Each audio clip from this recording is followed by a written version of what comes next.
It is 9:38 a.m. and I had one trade with CNNA. This was a bit of a dip and rip setup for the most part. And this one, I want to see if it can uptrend over a longer period of time. Maybe it might kind of drop towards the VWAP level, hold 72 and not have any moves before or below the 70 level. And then it tries to be a higher low and make a move towards the upside and maybe break past this 8 level and then maybe try to get towards the previous day high. But I did take into consideration that 936 I bought 20,000 shares at 72, which was right here, right when it looked like it was going to break past it.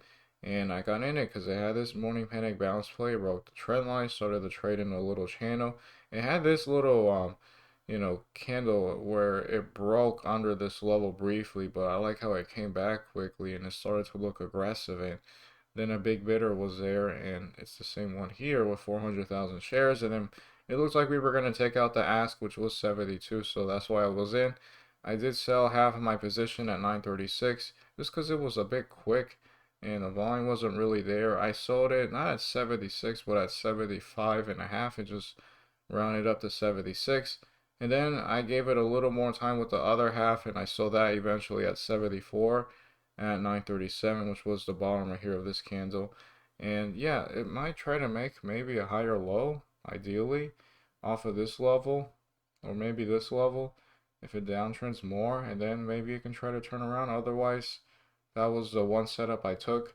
It wasn't bad. Best case scenario would have gotten to the day high, broken past it, and then maybe even tried to break again the previous day high, which is 88. I'll make an update later. This is one trade so far.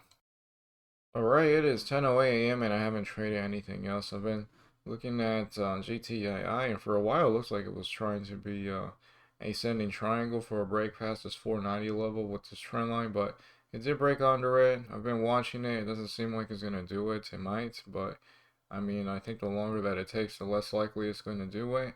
And maybe I'll be watching this if it tries to do like a really quick and cheeky panic, and this could be a dip buy setup. Maybe it tries to break this 490 level at some point eventually, perhaps. And this one has continued to sell off, so there hasn't been any setups with that one, and there's nothing that I really like that seems to be running today. This might be it. I don't know. Maybe something comes up. Otherwise, I'll make an update when the market is closed.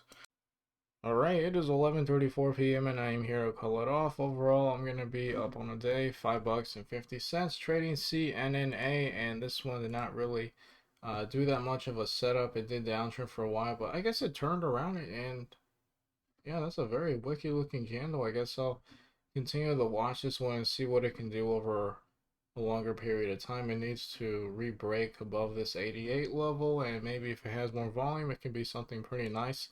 I was looking at LKNCY and I did hesitate on this one, but it did work out eventually. I like how it had a gap down, and as you can tell, it had a whole bunch of volume as well. And it got to a point where it broke this trend line. And I was watching it for a while, but I never pulled the trigger because it was just kind of weird the way it broke past the trend line and then it wasn't really doing very much. And there was a whole lot of resistance at the $12 level, and I was worried of being in the setup. I think I was trying to get in. I think 50 shares. Worst case scenario, it breaks the day low, starts to panic some more, and I'm out at $10. And I think that would have been a $100 loss. There was just so much support, but there was also a lot of resistance at $12, and I was just worried it was gonna just break and flash a big red candle and keep panicking, but it did eventually with this big candle right here break past the level, and it got as high as a 13, so this would have been actually really profitable. That's pretty much it. I don't regret missing out on this one too much, but maybe in the future if I see something like this, I will be more interested in trading it. Just that one trade with CNNA and a potential to have been a lot more profitable trading LKNCY. That's it for today.